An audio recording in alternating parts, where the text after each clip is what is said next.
Discuss करेंगे relation function का एक मोस्ट इंपॉर्टेंट कॉन्सेप्ट, और इसी कॉन्सेप्ट पर सॉल्व करेंगे बोर्ड के लिए एक मोस्ट इंपॉर्टेंट एमसीक्यू। आओ देखते हैं क्या है कॉन्सेप्ट। कॉन्सेप्ट ये कह रहा है कि अगर किसी भी सेट में total number of elements n है तो total number of reflexive relation कितने होंगे। तो total number of reflexive relation होंगे 2:n² minus n, 2:n² minus n। अब समझते हैं कि ये फॉर्मूला बना कैसे। तो हम एक सेट A ले लेते हैं जिसमें n एलिमेंट्स ले लेते हैं 1 2 3 up to so on n, ठीक है ना।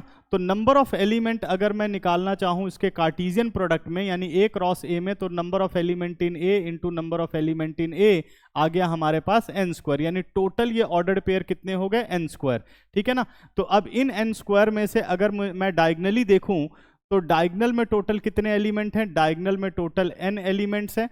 और नॉन डायगनल एलिमेंट की अगर हम बात करें तो नॉन डायगनल एलिमेंट कितने हो गए, total minus element in diagonal, ठीक है ना। तो n² माइनस n कर दो तो आपके पास नॉन डायगनल एलिमेंट आ गए। अब हम आते हैं अपने रिफ्लेक्सिव रिलेशन में। रिफ्लेक्सिव रिलेशन में जितने ये डायगनल में एलिमेंट हैं ये तो होने ही चाहिए, अगर ये इसमें से एक भी नहीं होगा तो वो रिफ्लेक्सिव रिलेशन नहीं कहलाएगा, ठीक है ना। तो इसका मतलब डायगनल एलिमेंट को सिलेक्ट करने के जो वेज हुए वो सिर्फ एक हुआ, क्योंकि हमारे पास कोई चॉइस नहीं है, इसमें से कुछ हम हटा नहीं सकते। लेकिन अगर हम नॉन डायगनल एलिमेंट की बात करें तो अगर मैं 1 2 को इनके साथ रख दूं तब भी ये रिफ्लेक्सिव होगा, और नहीं रखता हूं तब भी ये रिफ्लेक्सिव होगा। इसका मतलब एक नॉन डायगनल एलिमेंट को सिलेक्ट करने के जो चांसेस हैं वो हैं 2, यानी number of ways to select non diagonal element is 2। तो ऐसे कितने एलिमेंट है, पहले वो सिलेक्शन देख लेते हैं।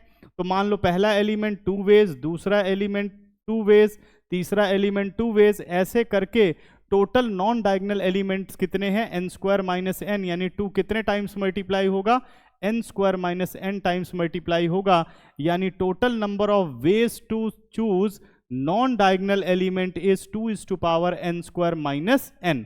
अब निकालते हैं total number of reflexive relation, total number of reflexive relations, ठीक है। अब इसको समझते हैं कि वो रिफ्लेक्सिव रिलेशंस क्या होंगे, total number of reflexive relations.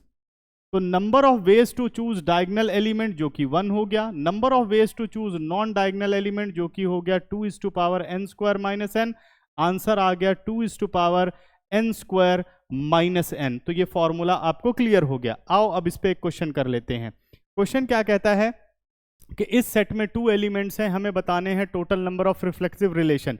तो ध्यान दो, हमने फॉर्मूला पढ़ा है 2:n², n का मतलब हो गया 2² क्योंकि इसमें 2 एलिमेंट है, माइनस n यानी 2, 4 माइनस 2 2 हो गया, 2:2 4 आ गया, यानी नंबर ऑफ रिफ्लेक्सिव रिलेशन कितने हो गए, 4 हो गए।